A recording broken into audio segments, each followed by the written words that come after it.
আমার মাইয়াটা গাছ হয়ে গেল, আমি কিছুই করতে পারলাম না। তোর মেয়েরে বাঁচাতে উড়াল পাখির ডিম লাগবে। উড়াল পাখির ডিম আনতে চায়না যেতে হবে। টায়না মানি না। আমার মেয়ে সুস্থ করতে যেখানে যেতে হয় আমি সেখান থেকেই উড়াল পাখির ডিম আনবো।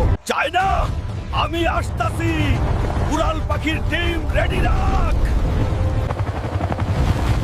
অবশেষে চায়না, ওই তো ডিম। ওই পাখি, ডিম দে, নরইলে তোর ডানা ভাঙা দিমু। তোর সাহস তো কম না, আমার ডিম নিতে আসছস। আজ তোরেই আমার বাচ্চার খাবার বানাবো। তোর ডিম ছাড়া আমার মাইয়া সুস্থ হইব না। তোর মেয়েরে বাঁচাইতে গিয়ে আমার সন্তানরে মেরে ফেলবি। না, পাপ দিয়ে আমার মেয়েরে বাঁচাইতে পারবো না। কারো সন্তানের কষ্ট বাড়ায় আমি সুখী হতে চাই না। তোর ভালোবাসা আর সৎ সাহস দেখে আমার মন বদলে গেছে। এই নে আমার সোনার পালক, এইটাই তোর মেয়েরে সুস্থ করব। পালকটা কি সত্যই কাজ করবে? তুই ঠিক হয়ে যা মা, তোর বাবার কাছে ফিরে আয়।